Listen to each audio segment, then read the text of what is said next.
You surely remember with joy at least one of Disney's animated movies. If you have cousins, nephews, or kids who enjoy seeing them, I bet you can keep staring at the TV, bringing back those moments from your childhood. As years go by, and with a little help of the internet, the controversy on the origins of these famous family stories increased. This is why we bring you this top 5 real horror stories behind popular Disney movies. And you can be sure that more than one of them will shock you. Before we begin, make sure you hit that subscribe button to get notified every day for more amazing content. With that being said, let's begin. Number 5. Snow White. You surely know this beautiful princess who lived with 7 dwarves as she was hiding from her evil stepmother. The premiere of this Disney movie was more than 70 years ago, but we can say Snow White is still one of the most popular princesses in the Disney world. If it's also one of your favorite movies, what you're about to hear will probably shock you. This film is a children's adaptation of a story written by the Grimm brothers in 1812. In that version, the queen tried to kill Snow White, strangling her with a corset and combing her hair with a poisoned comb. As this is a sort of cruel and twisted story, several researchers were interested in getting to know which was exactly the inspiration for the Grimm brothers to write the story that became later a great Disney classic and an icon for millions of children that grew up watching this and other stories. The German historian Karl-Heinz Bartel discovered that Snow White did exist and the rest of the characters too, even the mirror. Her real name was Maria Sophia Margaretha Katharina von Erthal, and her mother died when she was 2 years old. Her father married an imperial countess of Germany, and her relationship with her stepmother was not as bad as the one in the story. Maria was beautiful, young, noble, and beloved, just like Snow White. She spent her days accompanied by malnourished children who dressed like the dwarves in the fairy tale, who were forced to work in the iron mines. We know you won't see Grumpy the same way. Disney considered every detail while they developed their version, even the mirror that it actually existed. However, it wasn't enchanted, and of course it didn't speak by itself. However, it did repeat whatever you said in front of it due to a particular reverberation effect. You can take a look at it in the Spessart Museum if you have any doubts. Unlike the fairy tale, there was no apple, nor prince, nor a happy ending in this story. Sophia died one day with no explanation, and there was no kiss that could bring her back to life. Number 4. Pinocchio. Pinocchio's true story is not like the one you were told when you were a child. The real story is very far from being appropriate for everyone. Once more, you'll feel deceived by Disney when you hear the original version written in 1881 by Carlo Collodi. Coyote's Pinocchio was also a child made out of wood, but his personality was very different from the character we all know. That Pinocchio wandered around the streets. He was hungry, poor, selfish, and with no emotions. He accepted no critics or any advice from anyone. He was nothing like the sweet Disney character, right?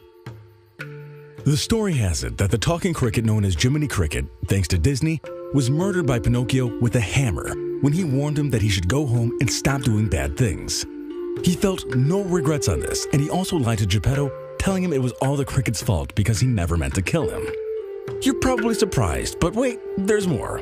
In the Disney version, Pinocchio almost dies when he's swallowed by a whale. And if you think about it, this is kind of traumatizing, but not so much as to what actually happened. After begging in the streets all night, someone threw a bucket of ice-cold water on Pinocchio. When he gets home, soaking wet, he sits in front of the fireplace in order to get dry. He falls asleep, and his legs start burning until they become ashes. Even though he deserved this as a punishment for what he did to the cricket, Geppetto built the parts destroyed by the fire again, and hoped that he might change, but it wasn't that way. After several scenes when they try to deep fry him, turn him into a donkey, and rip his skin off, among other things, the fairy godmother and the cricket's ghost get to change him, and he finally takes care of his father. Disney really knew how to transform this horrible story into a fairy tale. We know now Pinocchio was a real liar, even if they wanted us to think that he lived in a sweet world and all he wanted was to become a human kid.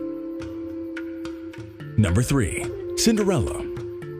There are several versions of Cinderella's story, the one from the Grimm brothers and another one older than that. In both cases, the only thing certain is that Disney modified almost everything and gave it a happy ending.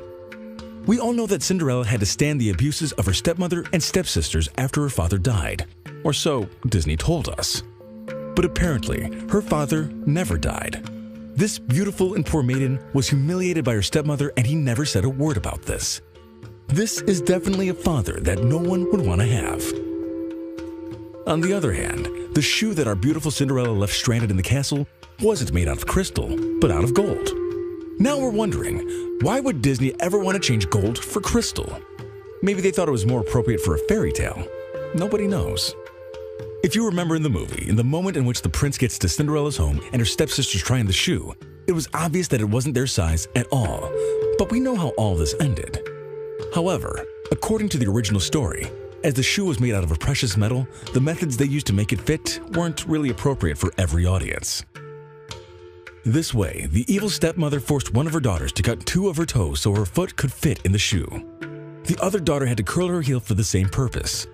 As you know, the shoe would give the owner a happy life with the prince, and so it was. They almost get to deceive the prince until he realizes what's happening because of all the blood coming out of the shoe. Could you imagine such a mess? Cinderella tries on the shoe, and you know what happens later. However, in the version from the Grimm brothers, her friends the pigeons rip her stepsister's eyes off as a punishment for being so mean. In another version, Cinderella kills one of them. Obviously, Disney removed this scene from their movie, but now you know the ugly truth.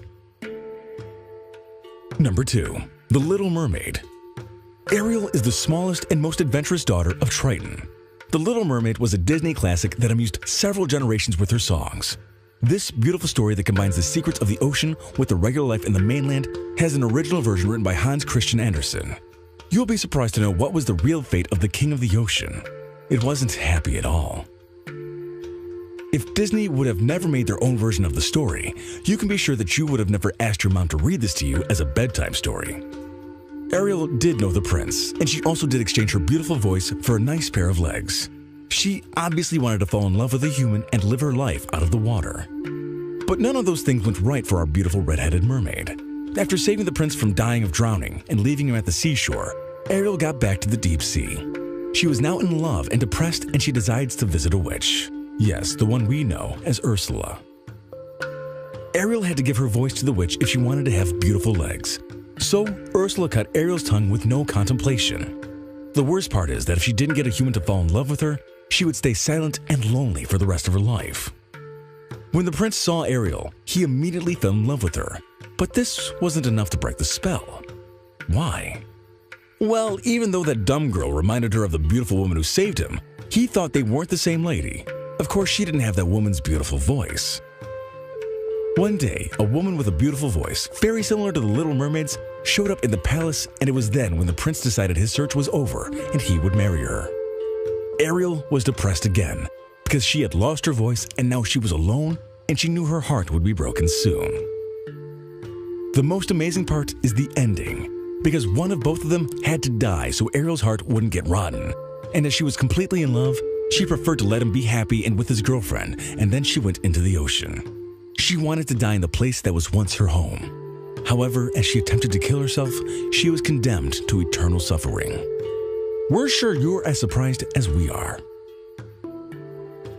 Number 1. The Hunchback of Notre Dame. This is perhaps one of the most particular Disney movies. At first sight, it may seem darker than the usual love, princesses, and enchantment stories. But just like Disney always does, they transform everything into incredible dances and catchy songs. It doesn't matter if the protagonist doesn't have the most beautiful physical appearance, such as the characters in other films. You will still end up loving Quasimodo if you don't love him already. Once more, this isn't an original Disney story. This movie is based on Victor Hugo's novel called Notre Dame de Paris. Froyo, the movie's villain, rescues Quasi from 4 women who wanted to burn him alive when he was just a baby because they thought he was a demon. Until now, everything's just like in the Disney version. But thanks to lust, desire, and power, several bloody events will occur now, and they'll be led by vengeance. There are no dances, no harlequins that decorate the story, nor any songs or love contests in Paris. Even though Quasimodo is also in love with Esmeralda in the story, he attempts to kidnap her because of Froyo's orders, who has this huge sexual desire for her. The knight we know as Phoebo stops him, and Quasimodo is arrested and publicly tortured. This is nothing like the children's film, right? But that doesn't end here. Due to his huge resentment, Froyo stabs Phoebo when he secretly meets Esmeralda, and using his influence on the people from Paris, he accuses the Roma girl as the murderer, so she will be publicly executed. As he was angry and looking for revenge, he pushes Froyo from the top of the cathedral. Then he gets into Esmeralda's crypt. Years later, both skeletons were found hugging each other. More than a fairy tale with a happy ending, this is a novel written for teenagers. The truth is that Disney knew how to modify this version and turn it into a magical story in which your appearance does not determine the love anyone might feel for another person. Definitely The Hunchback of Notre Dame deserves the first spot in our countdown. Well, now that you know a little bit more of your childhood movies, would you let your kids or grandchildren take a look at them? Tell us in the comments below. Alright, Top Fivers, if you haven't already, make sure to visit our other channel, The Brilliant, for even more interesting list videos that'll blow your mind. But I'm warning you, the videos over on The Brilliant are extremely addicting to watch as well. There'll be a link in the description to the channel, so make sure to come and visit us. Or you can go to our latest video popping up on screen right now. Oh, and have you visited thefinestpost.com to enjoy the most amazing articles you'll ever get to read?